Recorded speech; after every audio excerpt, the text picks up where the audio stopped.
أشهد أن لا إله إلا الله وحده لا شريك له وأشهد أن محمدا عبده ورسوله أما بعد فأعوذ بالله من الشيطان الرجيم بسم الله الرحمن الرحيم الحمد لله رب العالمين الرحمن الرحيم مالك يوم الدين إياك نعبد وإياك نستعين اهدنا الصراط المستقيم صراط الذين أنعمت عليهم غير المغضوب عليهم ولا الضالين. ही अल्लाह ताला जो क़ानून आहे त जेको इंसान बि हिन दुनिया में आयो उन हिकिड़ो वक़्तु गुज़ारे हिन दुनिया मां हलियो वञिणो आहे। पर ख़ुशकिस्मत हूंदा आहिनि उहे माण्हू जंहिंजूं सिर्फ़ु नेक यादियूं हूंदियूं आहिनि, जेके नाफ़ियुन नास हूंदा आहिनि, जेके दीन खे दुनिया ते मुक़दम करण जो अमली नमूनो हूंदा आहिनि, जेके अल्लाह ऐं उन जे रसूल जे हुकमनि ते अमल करण जी कोशिशि करण वारा हूंदा आहिनि, जेके हज़रत मसीह मऊद अलैहिस्सलातु वस्सलाम जी बैत जो हक़ अदा करण जी कोशिशि करण वारा हूंदा आहिनि, जेके ख़िलाफ़त अहमदिया सां हक़ीक़ी वफ़ा रखण वारा हूंदा आहिनि, जेके हुक़ूक़ुल इबाद जी अदायगीअ जी जेतिरे क़दुरु थी सघे कोशिशि करण वारा हूंदा आहिनि, जेके अल्लाह ताला जी रज़ा हासिलु करण जी हर वक़्तु कोशिशि करण वारा हूंदा आहिनि, जंहिंजी सभई साराह करे रहिया हूंदा आहिनि ऐं अहिड़ी तरह पाण सॻोरनि सल्लल्लाहु अलैहि वसल्लम जे इरशाद जे मुताबिक़ उन्हनि ते जन्नत वाजिबु थी वेंदी आहे। हिन वक़्तु मां हिकिड़े अहिड़े वजूद जो ज़िक्र करणु लॻो आहियां जंहिं पंहिंजी ज़िंदगी अल्लाह ताला जी रज़ा जे मुताबिक़ गुज़ारण जी कोशिशि कई। हीउ ज़िक्र आहे मुकरमा अमतुल क़ुद्दूस साहिबा जो, जेके हज़रत डॉक्टर मीर मोहम्मद इस्माइल साहिब जूं धीउ ऐं साहिबज़ादा मिर्ज़ा वसीम अहमद साहिब मरहूम जूं घरवारियूं हुयूं। हज़रत मुस्लिह मऊद रज़ी अल्लाह ताला अन्हु जूं नुंहुं हुयूं। कुझु ॾींहं पहिरियां ही रहंदियूं त कादियान में हुयूं, पर रबुआ में पंहिंजनि धीअरुनि वटि आयल हुयूं कुझु वक़्त खां, त रबुआ में 96 सालनि जी उमिरि में रज़ा अलाह जी हिननि जी वफ़ात थी वई। इन्ना लिल्लाहि व इन्ना इलैहि राजिऊन। अल्लाह ताला जे फज़ल सां हिकु भाङे 9 जूं मूसिया हुयूं। हिननि जी ज़िंदगी जे कुझु हालात जो मां ज़िक्र कंदुसि। 1951 जे जलसे सालियाने जे इफ़्तिताह ते हज़रत ख़लीफ़तुल मसीह सानीअ हज़रत मिर्ज़ा वसीम अहमद साहिब जो निकाह हिननि सां पढ़ियो ऐं फ़रमायाऊं त मां किन हालात जे करे इफ़्तिताही जलसे खां पहिरियां 2 निकाहनि जो ऐलान करणु चाहियां थो। हिकिड़ो हिननि जो हुयो, हिकिड़ो हज़रत ख़लीफ़तुल मसीह सानी जी धीउ जो हुयो। ऐं चवनि था सिर्फ़ु मां 2 निकाहनि जा ऐलान कंदुसि, छो त जेकॾहिं मां पहिरियां ऐलान कयां त पोइ केतिरनि ई निकाहनि जी दरख़्वास्त अची वेंदी आहे। पर बहरहाल पोइ हीउ जलसे जो जेको माहौल आहे इन में पोइ सॼो तक़रीरनि जो वक़्तु बि निकिरी वेंदो आहे जेकॾहिं घणो अंगु हुजे त बहरहाल हिन जलसे ते पाण ही 2 निकाह पढ़ियाऊं ऐं हिननि तरफ़ां वकील हिननि जा सौट सैयद दाऊद अमन साहब मुक़ररु थिया। वकील इनके चचेरा भाई सैयद दाऊद अहमद साहब मुक़र्रर हुए। ऐं हज़रत ख़लीफ़तुल मसीह सानी हिन निकाह में हीअ बि फ़रमायो हुयो त उमूमन सानी ने मां पंहिंजिन ये भी धीअनि जा निकाह वाक़फ़ीन ज़िंदगी सां ई पढ़ंदो आहियां। उमूमन पीर मोइनुद्दीन साहिब सां अब्दुल नसीर साहिबा जो निकाह थियो हुयो।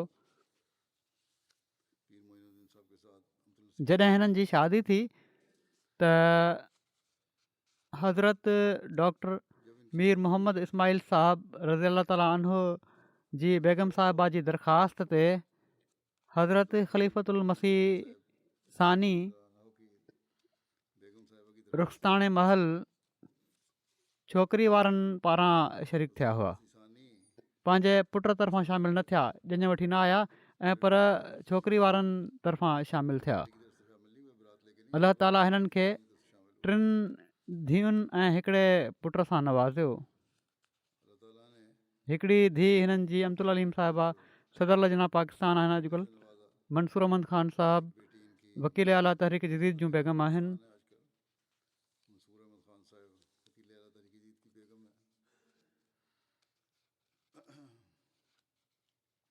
ॿ धीअरूं आहिनि, हिकिड़ियूं कैप्टन माजिद साहिब जूं घरवारियूं आहिनि, अमतुल करीम साहिबा, कैप्टन अमतुल रऊफ़ साहिबा डॉक्टर इब्राहिम मुनीब जूं घरवारियूं आहिनि, अमतुल करीम माजिद ख़ान जूं घरवारियूं आहिनि। मिर्ज़ा कलीम अहमद हिननि जा पुट आहिनि, अमरीका में रहंदा आहिनि।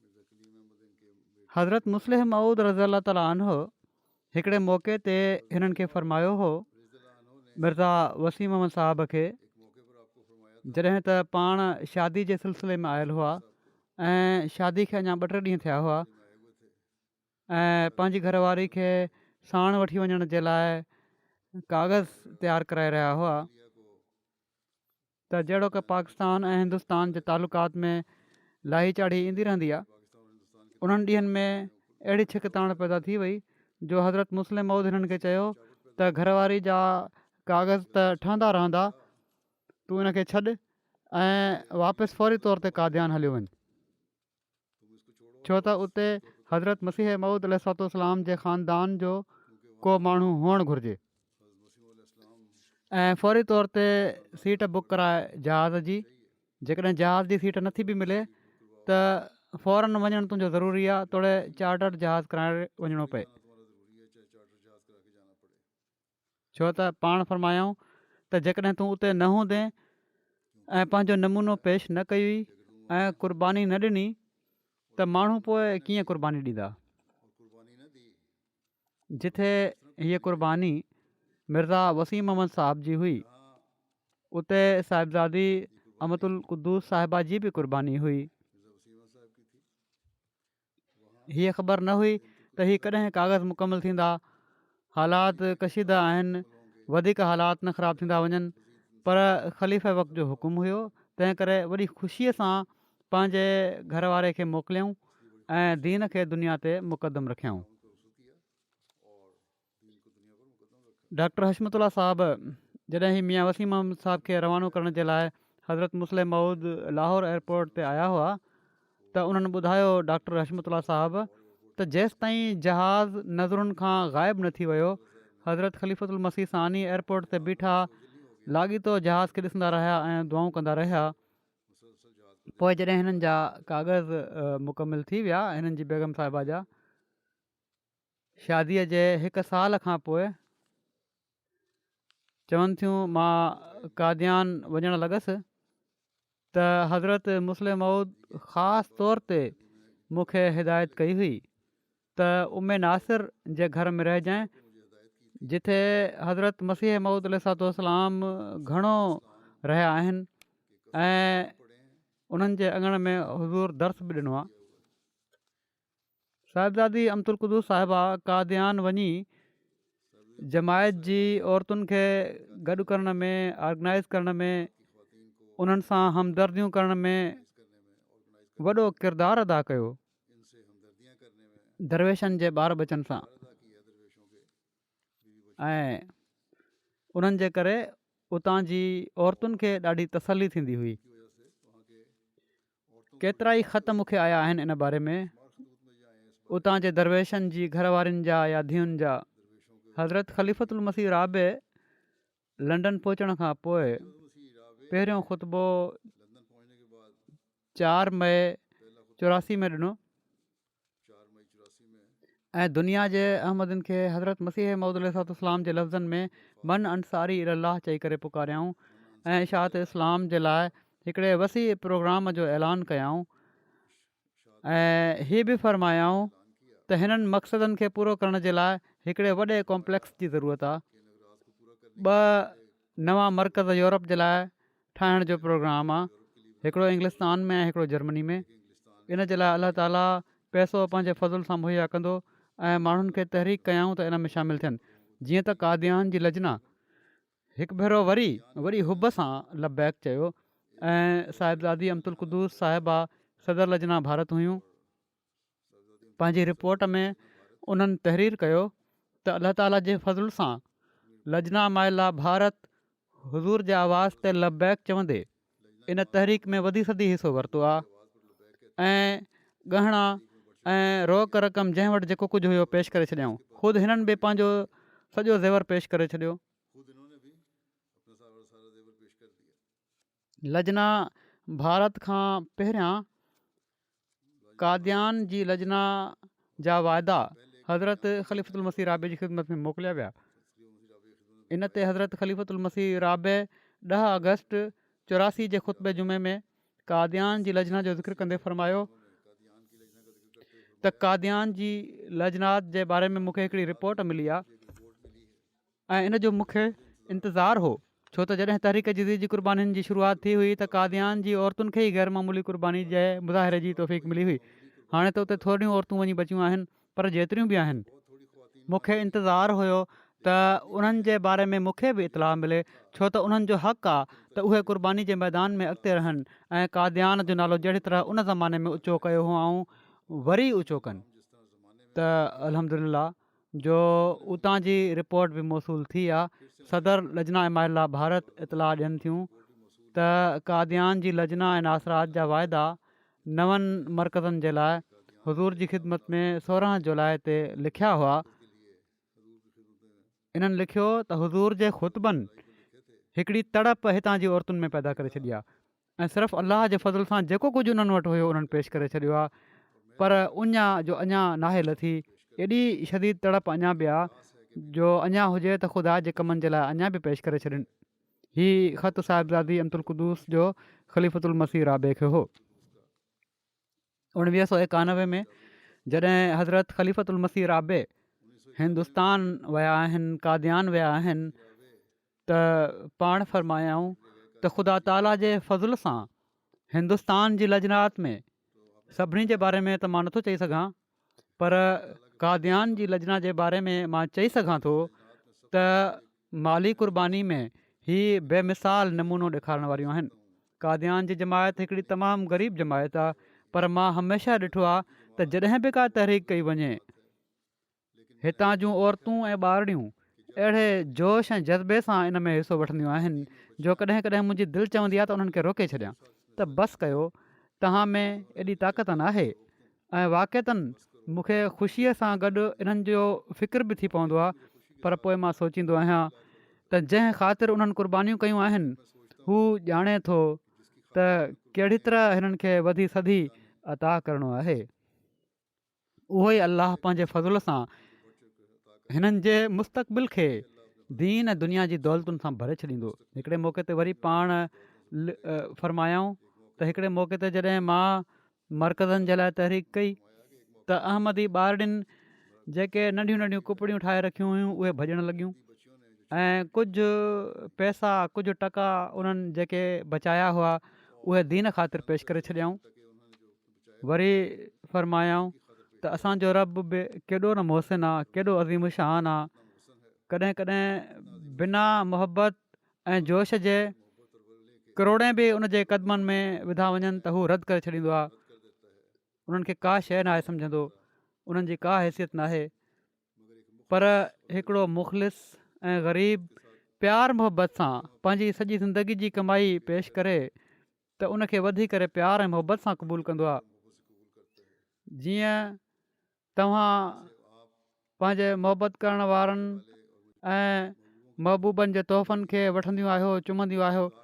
ख़ुदा जा बि चुमण जा कुझु रंग हूंदा आहिनि ऐं मां ॼाणा थो ऐं यकीन रखां थो त इन मानाउनि में ख़ुदा उन्हनि कुझु टकनि खे ज़रूरु चुमियो हूंदो। हीअ पाण उते लजना में जेको ख़िताबु फ़रमाया हुआ जलसे ते उनजो हिकिड़ो इक़्तिबास आहे। हज़रत मुस्लिम मऊद हिननि खे जॾहिं कादियान मोकिलियो त हीअ बि नसीहत फ़रमायाऊं त लजना जी जमायतुनि खे गॾु करिणो आहे। पाण उते वेंदे ई पहिरियां जनरल सेक्रेटरी कादियान बणियूं, पोइ 1955 में सदर लजना मुक़ामी ऐं पोइ सदर लजना भारत चूंडियूं वयूं। 59 में लजना मुक़ामी जी सदारत जे लाइ कंहिं ॿिए जी चूंड थी ऐं पाण सदर लजना भारत तौरु कमु कंदियूं रहियूं। अलाह जे फज़ुल सां 1999 ताईं इन ख़िदमत ते फ़ाइज़ रहियूं। इन खां पोइ एज़ाज़ी मेंबर रहियूं। पंहिंजे इन ख़िदमत जे अरसे जे दौरान हिंदुस्तान जी मजलूसुनि जा दौरा बि कयाऊं। हिननि जी ख़िदमतुनि जो वक़्तु 46 साल बणिजे थो। लजना जे कम खे ऑर्गनाइज़ करण जे लाइ शुरू में ॾाढियूं ॾुखियायूं पेश आयूं। ख़त लिखंदियूं हुयूं त उनजो जवाबु न ईंदो हुयो। पोइ साहिबज़ादा मिर्ज़ा वसीम मोहम्मद साहिब जे नाले सां एड्रेस ॾिनी वई। अहिड़ी तरह आहिस्ते आहिस्ते पाण जमायतुनि खे मुतहद करणु शुरू कयाऊं। हिंदुस्तान में केतिरियूं ई लोकल ॿोलियूं आहिनि। हिकिड़ी ॾुखियाई हीअ बि आई जो लोकल ॿोलियुनि में ख़त मौसूल थींदा हुआ, जीअं त मौलमनि खां इन्हनि जा तर्जुमा कराया वेंदा हुआ। पोइ आहिस्ते आहिस्ते हज़रत मिर्ज़ा वसीम मोहम्मद साहिब सां रलिजी ॿाहिरिनि जमायतुनि जा दौरा बि शुरू कयाऊं ऐं अहिड़ी तरह हिननि उन्हनि जमायतुनि खे जिन खे पार्टीशन खां पोइ काफ़ी घणी मदद जी ज़रूरत हुई, ऑर्गनाइज़ करण जी ज़रूरत हुई, ऑर्गनाइज़ कयाऊं। पोइ अहिड़ी तरह हिननि जी धीउ अमतुल अलीम लिखनि थियूं त ख़िलाफ़त राबिया में भारत मां मौसूल थियण वारनि दुआया ख़तनि जे ख़ुलासनि जी हिकिड़ी टीम बि हिननि ठाही ऐं हुज़ूर खे ख़ुलासा लिखिया वेंदा हुआ। इन ते हज़रत ख़लीफ़तुल मसीह राबे वॾी ख़ुशनूदी जो इज़हार कयो।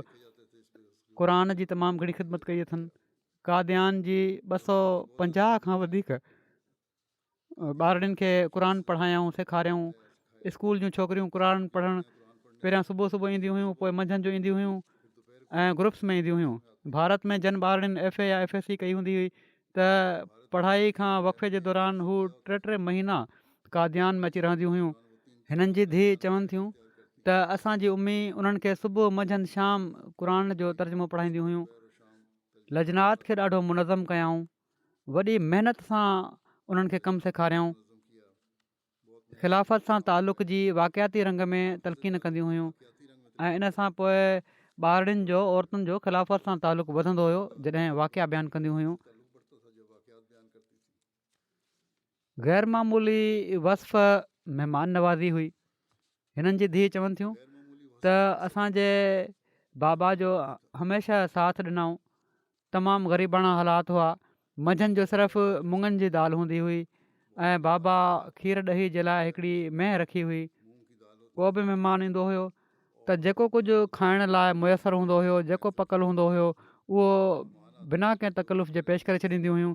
जेको महिमान ईंदो हुयो उनखे मौसम जे एतबार खां शरबत ऐं चांहि बि पेश कंदियूं हुयूं। बाद में जॾहिं कुशादगी थी त उन ई लिहाज़ खां खाधो पेश कंदियूं हुयूं। माण्हू पंहिंजो घर सम्झी हिननि वटि ईंदा हुआ। हिकिड़ियूं सुठियूं घर वारियूं हुयूं, हर वक़्तु साथ ॾियण वारियूं, ॾुखे वक़्त में गॾु बीहण वारियूं, कॾहिं बि कंहिं शइ जी डिमांड न कयाऊं। जेको बि गुज़ारो मिलंदो हुयो हिननि जे घर वारे तरफ़ां, मियाँ वसीम मोहम्मद साहिब तरफ़ां ख़ुशी सां उन ई में गुज़ारो कंदियूं हुयूं ऐं अलाह ताला ग़ैरमामूली बरक़त बि विझंदो आहे उन में। सफ़ाई पसंदि हुयूं, सुघड़ हुयूं।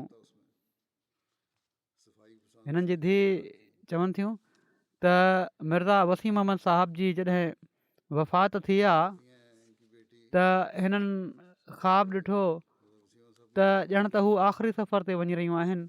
हू बि तयारी करे रहियूं आहिनि। हज़रत ख़लीफ़तुल मसीह सालिस ख़्वाब में हिननि खे आया ऐं फ़रमायाऊं त अञा तुंहिंजी विदा नाहे लॻी, जीअं त अलाह जे फज़ल सां इन ख़्वाब खां पोइ उन्हनि डिघी ज़िंदगी माणी गुज़ारी। 2007 में जॾहिं मिर्ज़ा वसीम अहमद साहब बीमार थिया आहिनि, वरी अलाह ताला उन्हनि खे शिफ़ा ॾेई छॾी। शिफ़ा खां पोइ उन्हनि हैदराबाद जी जमायतुनि जे दौरे जो प्रोग्राम ठाहियो ऐं पंहिंजी घरवारी खे बि साण वठी विया। उते अमतुल क़ुदूस साहिबा हिकिड़ो ख़्वाबु ॾिठो।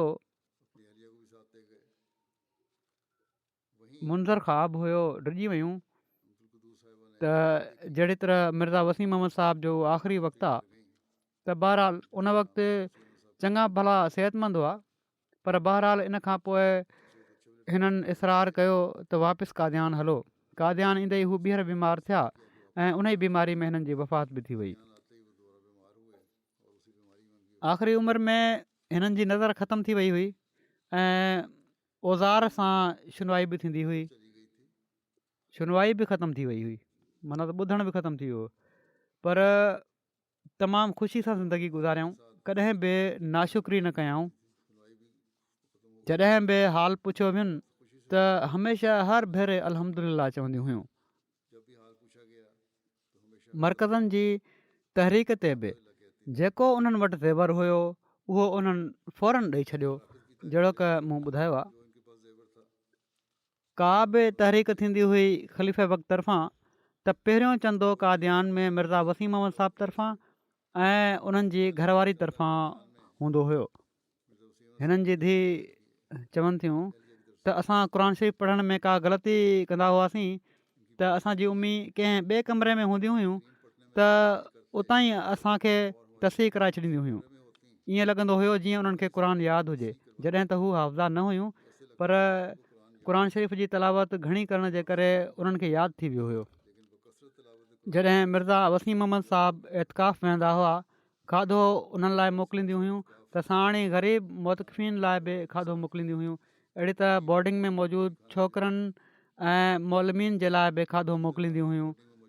अहिड़ी तरह माण्हुनि जो एॾो ख़्यालु हो जो तोड़े बीमार हुजनि, बुख़ार हुजनि, कुझु बि हुजे, किथे कंहिं ख़ुशी ग़मी में वञिणो हूंदो हुयो त ज़रूरु वेंदियूं हुयूं। कादियान में मुख़्तलिफ़ तबिक़नि जा माण्हू हुआ। उन्हनि जी ॿारनि खे सिलाई सेखारींदियूं हुयूं, कुंवार ठाहे छॾींदियूं हुयूं, हिकिड़ो कल्चर पैदा करे छॾियो हुआऊं सभिनी सां गॾिजी सॼी रहण जो। रबुआ में 2005 में लजना सराय मसरूफ़ ठाहियो आहे। सुठी वॾी बिल्डिंग आहे, त उते बि बजाए पंहिंजे तरफ़ां चंदो ॾियण जे, पंहिंजे घर वारे तरफ़ां 1 लख रुपए जी रक़म ॾिनऊं।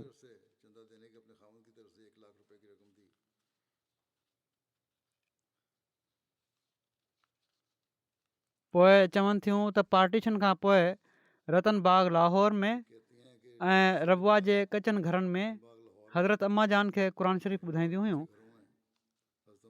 ऐं अहिड़ी तरह चवनि थियूं त अम्मा जान कंहिं न कंहिं खां मलफ़ूज़ात बि ॿुधंदियूं हुयूं, उहो ॿुधाइण जो बि मौक़ो मिलंदो हुन।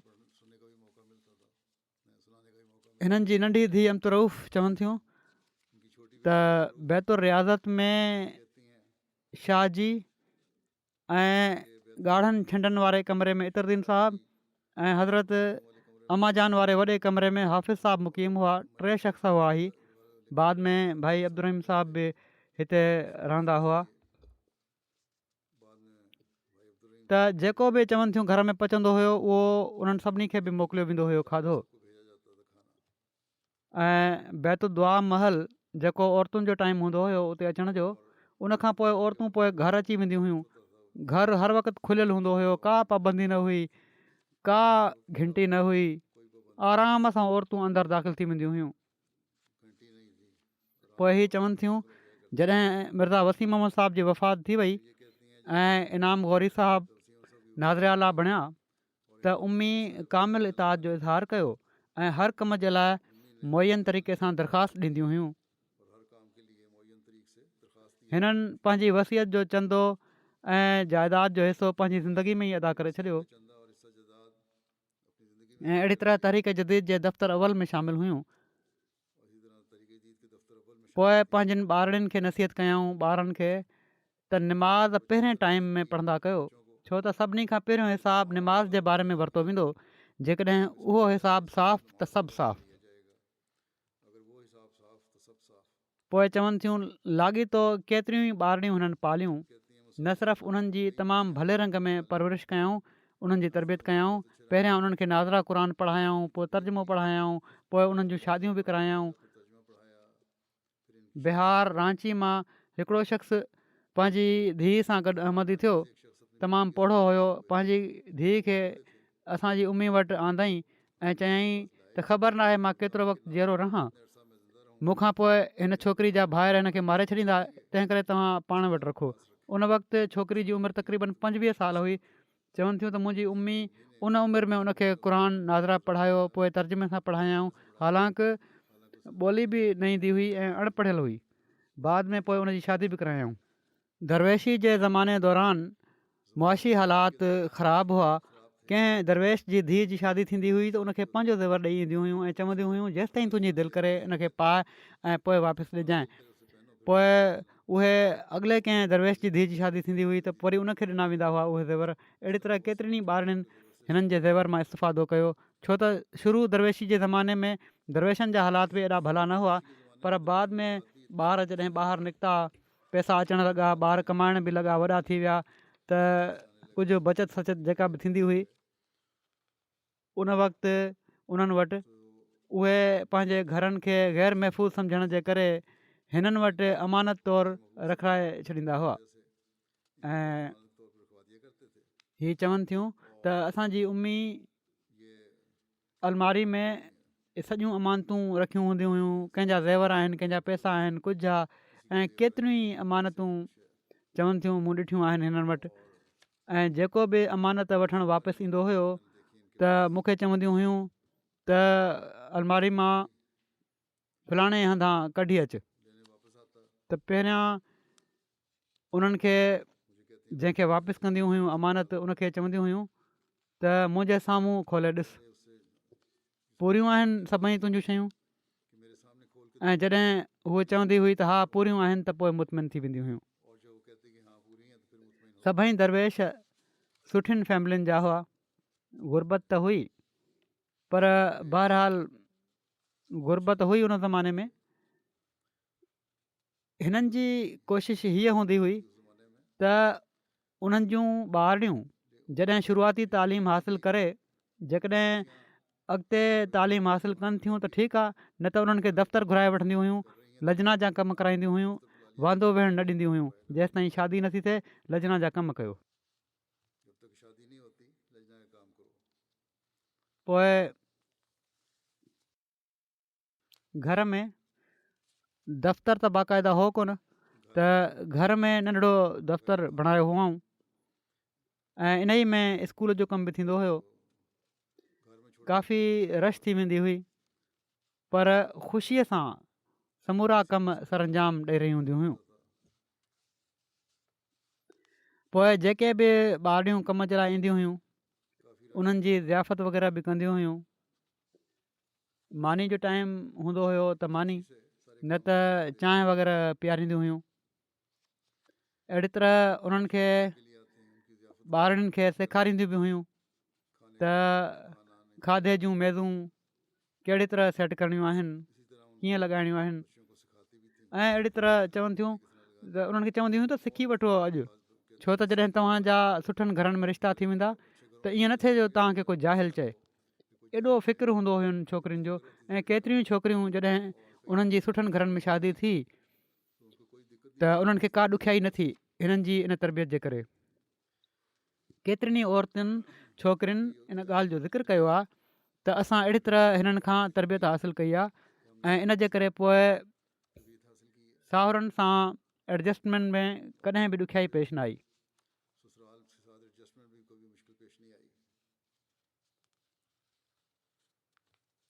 अहिड़ी तरह केतिरनि ई ॿारड़ियुनि जो ॾाज जेको हुयो पंहिंजे हथ सां सिबियाऊं।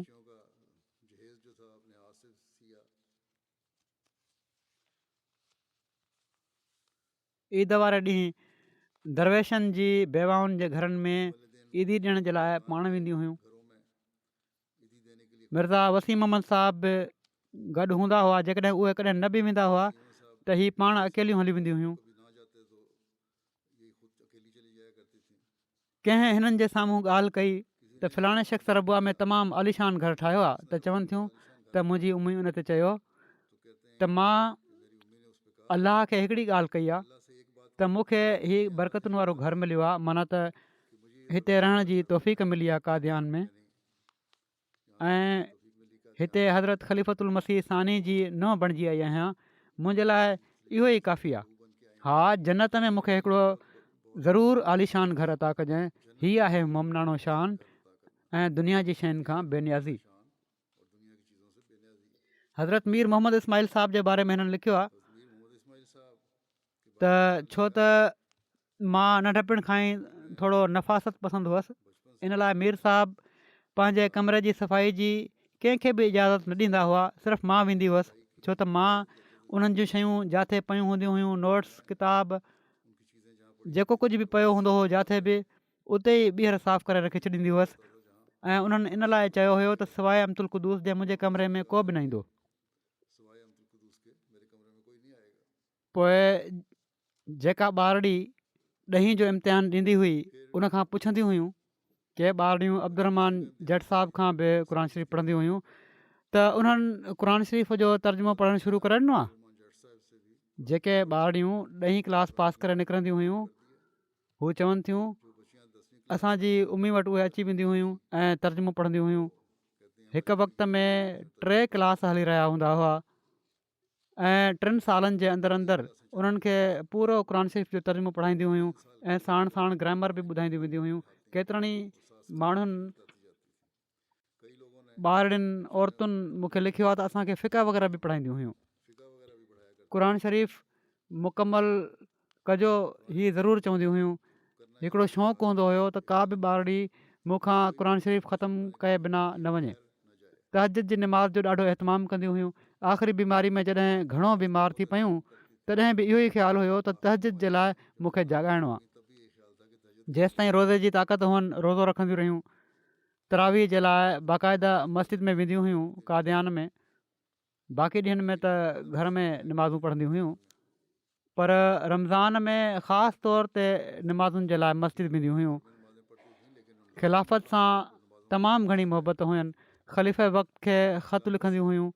हिननि जी धीउ चवनि थियूं त जवाब में जेकॾहिं कॾहिं ख़ुशनुदी जो इज़हार थींदो हुयो त वॾे शौक़ सां असां माण्हुनि खे ॿुधाईंदियूं हुयूं त ॾिसो हीअ ख़ुशनुदी जो इज़हार थियो आहे। 1991 में हज़रत ख़लीफ़तुल मसीह राबे जो जॾहिं दौरो थियो आहे, पंहिंजे हथ सां सॼे कमरे खे सही कयाऊं, घर खे ठीकु कयाऊं। अहिड़ी तरह 2005 में जॾहिं मूं दौरो कयो आहे उन वक़्तु बि ख़ुदि असांजे कमरे खे ठीकु कयाऊं, करायाऊं, पलंग वग़ैरह सेट कयाऊं, बिस्तरा वग़ैरह विछायाऊं ऐं हिकिड़े इख़लास सां वफ़ा सां सॼो कमु करण वारियूं हुयूं। अहिड़ी तरह इसरार करे बावजूदि ई मुंहिंजे चवण जे त खाधो अलॻि असांजो पचंदो रहंदो, उन्हनि चयो त हिकिड़ो खाधो त असां तरफ़ां रोज़ु अचे, हिकिड़ी डिश ऐं मोकिलींदी रहियूं। वाक़ई ऐं वॾे एहतमाम सां पचाईंदियूं हुयूं। चवनि थियूं त मुंहिंजे बाबा जी वफ़ात खां पोइ उम्मी निमाज़ पढ़ी रहियूं हुयूं ऐं रोई रहियूं हुयूं ऐं उहे ई लफ़्ज़ चई रहियूं हुयूं जेके हज़रत अम्मा जान हज़रत मसीह मौद अलैहिस्सलाम जी वफ़ात महल चया हुआ त ऐं ख़ुदा हीअ त असांखे छॾियूं पिया था वञनि, तूं असांखे न छॾिजांइ। ऐं चवनि थियूं त मुंहिंजो मुशाहिदो आहे ऐं मुंहिंजो यकीन आहे त दुआ क़बूल थी, छो त उनखां पोइ असांखे वीज़ा मिलणु, छो त सभई ॿारड़ियूं उन्हनि जी शादी थी पाकिस्तान अची वियूं हुयूं, मल्टीपल वीज़ाऊं बि मिली वियूं ऐं उन्हनि जो अचणु वञण बि रहियो ऐं उन्हनि खे अकेलाइप जो उन्हनि खे अहसासु न थियो। धीअरूं उन्हनि वटि ईंदियूं वेंदियूं हुयूं। हिननि जा पुट चवनि था त घणा महिमान दारुल मसीह में तरसंदा हुआ ऐं असांजी उम्मी 11-12 सालनि जे ॿारनि जी पाण ट्रेनिंग कंदियूं हुयूं त कहिड़ी तरह कमरनि में गरम पाणी पहुचाइणो आहे, महिमान जी ज़रूरत जो ख़्यालु रखंदियूं हुयूं। अहिड़ी तरह जॾहिं सरकारी उहिदेदारनि सां तालुक़ हुआ मियां वसीम मोहम्मद साहिब जा, त उन्हनि जी घरवारियुनि खे बि जमायत जो तारुफ़ कराईंदियूं हुई ऐं पोइ हीउ तालुक़ बि उन्हनि सां क़ाइमु रखियाऊं बाद में। सतनाम सिंह बाजवा हिकिड़ा सियासतदान हुआ उतां जा वॾा। हू पाकिस्तान मां जॾहिं पार्टीशन थी हिंदुस्तान शिफ्ट थिया। प्रताप सिंह बाजवा जेके आहिनि अॼुकल्ह उन्हनि जा वालिद हुआ, हीअ मेंबर पार्लियामेंट आहिनि।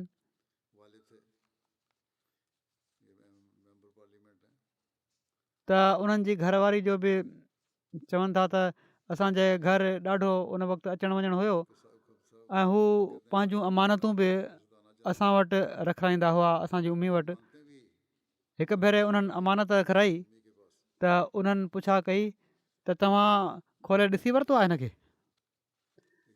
उन्हनि खां पुछा कयाऊं साहिबज़ादी अमतुल क़ुदूस खां, त उन्हनि चयो त तव्हांजी अमानत आहे, मां कीअं थी खोले सघां हिनखे, तव्हां ॾिसो हिनखे हीउ सही आहे या न। ग़रीबनि जो ॾाढो ख़्यालु रखंदियूं हुयूं।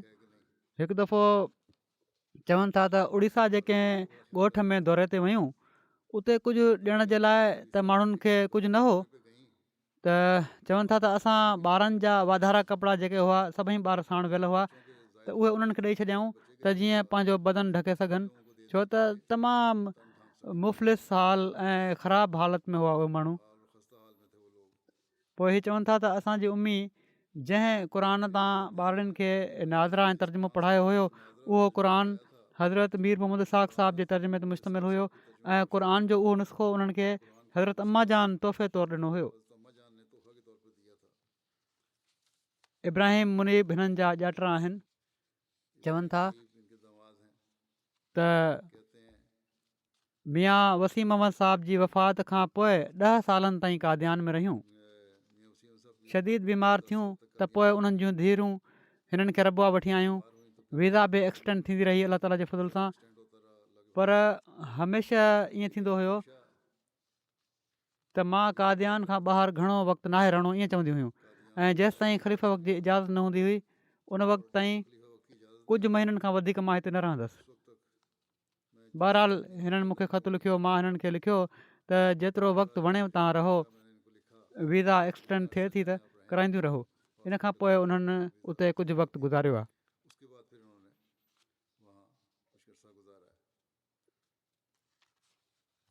हज़रत मुस्लिह मऊद हिननि खे कादियान वेंदे हीअ बि फ़रमायो हुयो त कादियान जी बाज़ारनि में नाहे वञिणो, हिंदू बाज़ारनि में, छो त उतां जे माण्हुनि हज़रत मसीह मऊद अलैहिस्सलाम खे गारियूं ॾिनियूं हुयूं। पाण हज़रत मुस्लिह मऊद जी ॻाल्हि जो एॾो लिहाज़ रखियाऊं, ख़्यालु रखियाऊं, जो बाद में हालात मटिजी बि विया। माण्हुनि वॾी शराफ़त सां पेश अचणु शुरू करे ॾिनो ऐं जलसे ते माण्हू केतिरा ई उते वेंदा हुआ, अहमदी बि वेंदा हुआ, ख़ानदान जा माण्हू बि उते वेंदा हुआ, पर पाण 70 सालनि ताईं कादियान जे बाज़ार में न वियूं, अमृतसर वञी शॉपिंग कंदियूं हुयूं। इब्राहिम मुनीब साहिबु चवनि था, हिकु दफ़ो कादियान जे मुक़ामी माण्हुनि जमायत अहमदिया जी शदीद मुखालफ़त कई त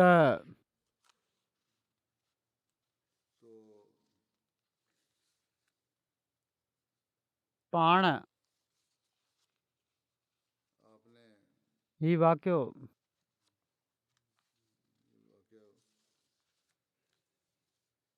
वाक़ियो मुकमिल नाहे लिखियो वियो। हिननि जूं ॾोहिटियूं लिखनि थियूं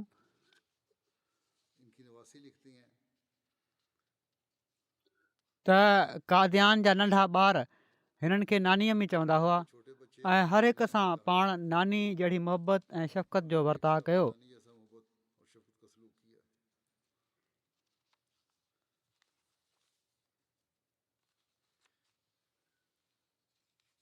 वरी हिननि जूं ॾोहिटियूं लिखनि थियूं त हिकु दफ़ो तबियत जी कमज़ोरी जे करे आराम करे रहियूं हुयूं। शाम जे टाइम कुझु औरतूं कंहिं परे जी जमायत मां मिलणु अची वियूं। को वॾो घरु न हुयो त मां चई छॾियो त नानी आराम करे पई थी ऐं हू हिकिड़ो दुआ जो ख़तु ॾेई हली वियूं। जॾहिं मुंहिंजी नानी उथी त मां उन्हनि खे चयो त 2 औरतूं आयूं हुयूं। फ़ौरन ख़तु घुराए पढ़ियाऊं, दुआ कयऊं, पोइ टेलीफ़ोन कराए कंहिंखे हिदायत ॾिनऊं त जेको बि इन्हनि लिखियो हुयो ख़त में उन जी तामील कराए छॾियो। पोइ मूंखे सम्झायाऊं त माण्हू तमामु परे परे खां मुहबत सां तुंहिंजे नाने वटि ईंदा हुआ। हू उन्हनि खे ईअं वापसि न वञणु ॾींदा हुआ। तंहिं करे तूं बि महिमाननि खे इज़त सां विहारींदी कर। मूंखे ॿुधाए छॾी आहे, नानी जो सम्झाइण जो अंदाज़ तमामु प्यारो हुयो, जेको हींअर ताईं मुंहिंजे ज़हन में नक्श आहे। हिननि जा ॾोहिटा सैयद हाशिर चवनि था त मां हिननि खां पुछा कई त मां मुरबी बणिजी रहियो आहियां, का नसीहत करे छॾियो। जामिया कैनेडा में पढ़नि पिया था त उन्हनि चयो त नसीहत त ख़लीफ़े वक़्त तरफ़ां ॿुधी पियो थो, नसीहत करण जी ज़रूरत न आहे। उन्हनि जी ॻाल्हियुनि खे गौर सां ॿुध ऐं उन्हनि ते अमल कर। ऐं पोइ मूंखे हीअ बि चयऊं त रब कुल्लो शइन ख़ादिमो का रब फ़ज़नी वनसुरनी वरहमनी वारी दुआ पढ़ंदो रहंदो कर। पोइ फ़ोन ते इहा ई नसीहत सिर्फ़ु हूंदी हुई त पंहिंजे वक़्फ़ खे पूरे तौर ते निभाइजांइ ऐं ख़िलाफ़त जो सुल्तान नसीर बणिजी रहिजांइ। केतिरा ई ग़ैर मुस्लिम जनाज़े में शामिलु थिया। वॾी अक़ीदत सां हिननि जो ज़िक्र कयाऊं, जिन में साबिक़ा मेंबर असेंबली फ़तेह जंग सिंह बि आहिनि। उन्हनि बि हिननि जो ज़िक्र कयो त असांजो त नंढपिणु हिननि जे हथनि में घरनि में गुज़रियो आहे। हू मढ़ खे वाघा बॉर्डर ते बि वठणु वियल हुआ। चवनि था पंहिंजी माउ खे ई ॿियो भेरो मां पूरियो आहे। चवनि था त असां नंढा नंढा हुआसीं त घर वेंदा हुआसीं, हू असांखे खाराईंदियूं पीआरींदियूं हुयूं।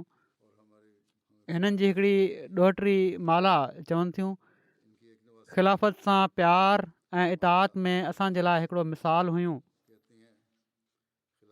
चवनि थियूं जॾहिं खां फ़ौत थियूं आहिनि सवें फ़ोनियूं मूंखे आयूं आहिनि। हिननि जी ताज़ियत करण जूं हर हिकु हिननि जी ॾाढी तारीफ़ करे रहियो हुयो।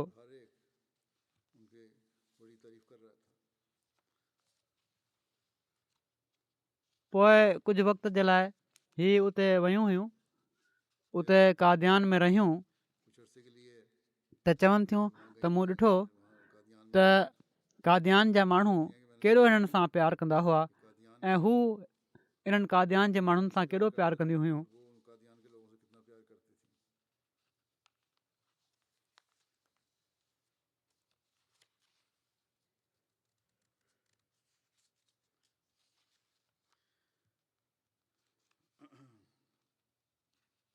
अहिड़ी तरह चवनि थियूं जॾहिं 2008 में मूंखे लिखियो उन्हनि त तव्हां वञिणो हुयो कादियान, जॾहिं न वञी सघियो, हालात जे करे दौरो मुलतवी थी वियो, दिल्ली मां वापसि अची वियो त ॾाढो उदास हुयूं त ख़बर न आहे हाणे मुलाक़ात थी सघे थी या न। आबिद ख़ान हिते रहंदा आहिनि, हिननि जी ॾोहिटी जा घरवारा आहिनि। चवनि था पंहिंजे मिसाली नमूननि सां असांखे सेखारियाऊं त इंसान खे पंहिंजो वक़्फ़ कहिड़ी तरह पूरो करणु घुरिजे। तमामु नरम मिज़ाज हुयूं, पर चवनि था त मां हिकु दफ़ो उन्हनि खे सख़्ती सां ॻाल्हाईंदे ॾिठो त कादियान जी हिकिड़ी मुक़ामी छोकिरी जी शादी हुई त हू बीमार थी पियूं। उन ॾींहुं साहिबज़ादी अमतुल कुदूस मथे में ॾाढो सूरु हुयुनि त उन्हनि जी बीमारी खे ॾिसी उन्हनि जी ॾोहिटी उन्हनि खे चयो त माज़रत करे छॾियो, शादी में अॼु शिरकत न कयो, आराम करे वठो। त इन्हनि चयो त माला मां शादी में ज़रूरु शरीक थींदसि, तूं नथी ॼाणे त मुंहिंजो कादियान वारनि सां कहिड़ो तालुक़ु आहे। अहिड़ी तरह अकीला इफ़त साहिबा घरवारियूं आहिनि डॉक्टर बशीर अहमद नासिर दरवेश कादियान जूं। चवनि थियूं हमेशह नासरात ऐं लजनात जे ज़रिए तमामु दरवेशनि जी अज़वाज ऐं धीउनि जी रहनुमाई कंदियूं हुयूं। तमामु उम्दगी सां इंतिज़ामी मामला सरंजाम ॾियण में महारत रखंदियूं हुयूं। हिननि सां गॾु कमु करणु महिल इंसान संदन मुहबत ऐं प्यारु, हिमायत ऐं इज़त ऐं एतिराम खे महसूसु करे सघंदो हुयो। संदन ख़्वाहिश हूंदी हुई त सभई कम ऐं ज़िम्मेवारियूं अॻिले नसुल ताईं पहुचाइनि। हिकिड़ियूं ख़ुदि एतमाद ऐं मुनज़म शख़्सियत हुयूं, जेको बि कंदियूं हुयूं उन कम में सफ़ाई हूंदी हुई। असांखे क़ुर शरीफ़ तर्जुमे सां पढ़ायाऊं ऐं पर फ़िका बि सेखारियाऊं। हिननि जूं तरबियत याफ़्ता नौजवान छोकिरियूं जमायत अहमदिया जूं परे परे ताईं पकड़ियल आहिनि ऐं जमायतुनि जी ख़िदमत सरंजाम ॾेई रहियूं आहिनि। अहिड़ी तरह बुशरा मुबारका साहिबा आहिनि हैदराबाद दक्कन जूं, चवनि थियूं असांजो हिननि सां गहरो ख़ानदानी तालुक़ु हुयो। जलसे जे मौक़े ते महिमान नवाज़ी करण जे लाइ अधु राति ताईं पाण बि महिमाननि जे खाधे पीते ऐं आराम जो ख़्यालु कंदियूं हुयूं ऐं चवंदियूं हुयूं त हीअ असांजा न ऐं पर हज़रत मसीह मऊद अलैहिस्सलाम जा महिमान आहिनि, इन्हनि जो ख़्यालु रखणु घुरिजे। हर नंढी नंढी शइ जो जाइज़ो वठंदियूं हुयूं। अहिड़ी तरह साजिदा तनवीर साहिबा ख़ालिद अलादीन साहिब जूं घरवारियूं आहिनि, चवनि थियूं हिंदुस्तान जी लजना जी मेंबरात जे लाइ हिकिड़ी माउ जी हैसियत रखंदियूं हुयूं। जहिड़ी तरह हिकिड़ी माउ पंहिंजे खीर पियाक ॿार खे समूरा ज़िंदगी जा आदाब आङुर पकिड़े सेखारींदी आहे, बिल्कुलु ओड़ी तरह हज़रत आपा जान हर पहलू खां हर घड़ी असांजी तालीम ऐं तरबियत जो ख़्यालु रखियो, जंहिंजे लाइ असां ऐं असांजा नसुल हमेशह संदन थोराइता रहंदासीं। त केतिरा ई ख़त आहिनि मूंखे कादियान जी औरतुनि जा बि आया आहिनि ऐं उन्हनि सभिनी औरतुनि तरफ़ां बि आया आहिनि जिन सां हिननि जो कहिड़ी तरह बि वास्तो पियो। अहिड़ी तरह कादियान जे पुराणे रहण वारनि जी मर्द औलादुनि बि लिखियो आहे त उन्हनि असांखे हिकिड़ी माउ वांगुरु पालियो आहे। ख़िलाफ़त सां तालुक़ जो हिननि जे ॿारनि बि ज़िक्र कयो, जहिड़ो की मूं बयानु कयो आहे। ॿियनि औरतुनि बि इन जो ज़िक्र कयो आहे। आज़िज़ी ऐं कामिल वफ़ा सां जहिड़ी तरह उन्हनि ख़लीफ़तुल मसीह सानी सां इज़हार कयो हुयो, वफ़ा जो इज़हार कयो हुयो, उहो तालुक़ु जारी रहियो ऐं मूंसां बि उहो ई तालुक़ु क़ाइमु रहियो। हीउ हिकिड़ो मिसाल आहे। हिते बि मूंसां मिलियूं त तमामु अदब ऐं एतिराम सां 2005 में कादियान वियो आहियां त फ़िक्र सां महिमान नवाज़ी जी कोशिशि कयऊं।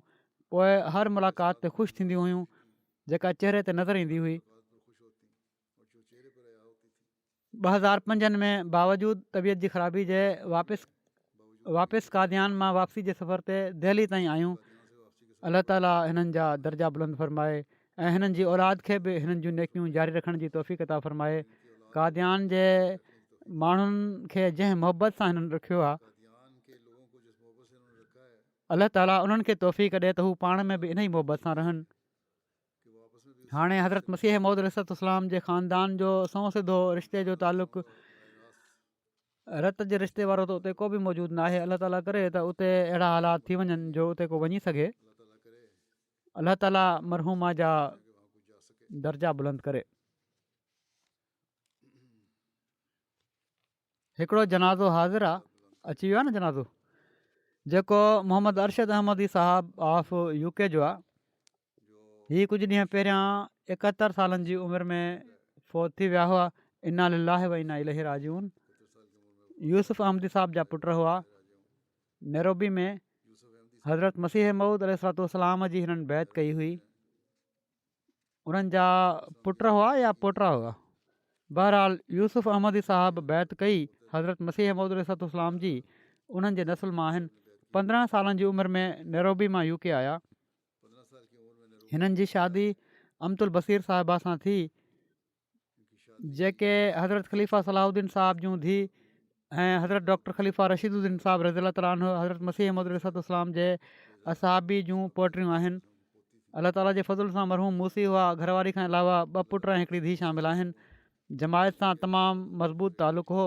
जिथे बि रहिया मुख़्तलिफ़ हैसियत सां जमायत जी ख़िदमत अंजाम ॾींदा रहिया। ख़ुदामुल अहमदिया में बि मोहतमिम जी हैसियत सां कमु कंदा रहिया। 20 सालनि खां वधीक वक़्त ताईं जमात बरतानिया जे नेशनल सेक्रेटरी शाह तौरु ख़िदमत जी तौफ़ीक़ हासिलु कयऊं। इल्मु दोस्त इंसान हुआ।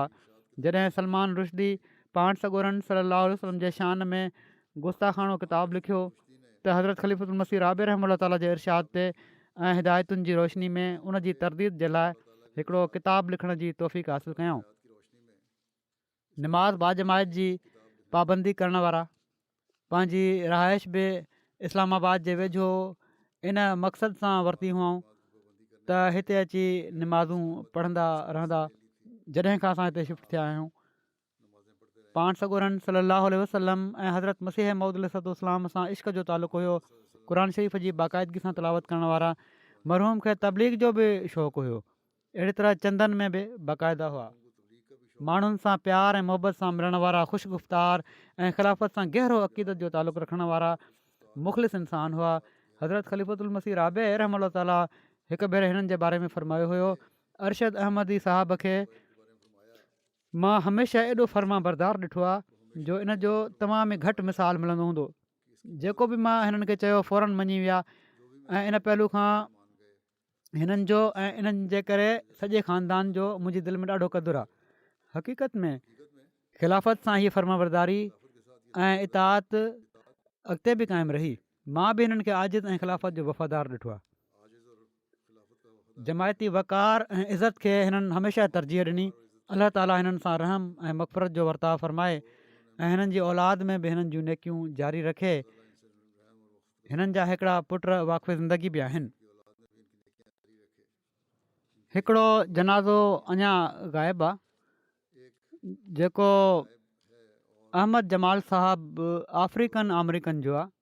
अमरीका में रहंदा हुआ, जेको कुझु ॾींहं पहिरियां हिननि जी वफ़ात थी आहे 92 सालनि जी उमिरि में। इन्ना लिल्लाहि व इन्ना इलैहि राजिऊन।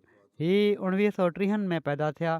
1951 में हज़रत मुस्लिह मऊद रज़ी अल्लाह ताला अन्हु जे हथ ते बैत कयऊं। 1950 ऐं 1960 जी ॾहाकनि में मरहूम खे मस्जिद सादिक शिकागो जे लाइ माली क़ुर्बानी जी तौफ़ीक़ मिली। तमामु आजिज़ ऐं मुनक़सिरुल मिज़ाज शख़्सियत जामिल हुआ। जमायत ऐं ख़िलाफ़त सां वॾे इश्क़ ऐं वफ़ा जो तालुक़ु हुयो। MTA ॾिसण जे लाइ पहिरियां पंहिंजे घर में डिश एंटेना ऐं उनखां पोइ ऑनलाइन इंतज़ामु कयो हुअऊं। ख़ुतबा मुंहिंजा जेके आहिनि बाक़ाइदा ॿुधंदा हुआ, वॾे एतमाम सां पाण सां मिलण वारनि सां ख़ुतबे जे हवाले सां ॻाल्हि ॿोल बि कंदा हुआ। पोइ सिर्फ़ु ॿुधी न वरिताऊं ऐं पर नोट्स वठी ॻाल्हि ॿोल बि कंदा हुआ। मरहूम मस्जिद खां 90 मेलनि जी मुसाफ़त ते रहंदा हुआ। पोइ बि पंहिंजी उमिरि ऐं कमज़ोर सिहत जे बावजूदु बाक़ाइदगी सां जुमे जी नमाज़ ते ईंदा रहिया। चंदनि जी अदायगी बाक़ाइदगी सां कंदा हुआ। कॾहिं बि उन्हनि खे यादगिरी न कराइणी पवंदी हुई। ॿियनि माली तहरीकुनि में बि वधी सदी हिसो वठंदा हुआ। हिकिड़ी धीउ आहे हिननि जी, पर उहा जमायत सां मुंसलिक न आहे। अलाह ताला हिननि सां मग़फ़िरत ऐं रहम जो वर्ताव फ़रमाए ऐं हिननि जूं दुआऊं पंहिंजी धीउ जे लाइ बि क़बूल थी वञनि। उहो बि उनखे बि तौफ़ीक़ मिली वञे त अहमद क़बूल करे वठे। त हाणे ई हिकिड़ो जनाज़ो त हाज़िर आहे। हीअ ग़ाइब 2 जनाज़ा आहिनि। जुमे खां पोइ मां ही जनाज़ा पढ़ाईंदुसि।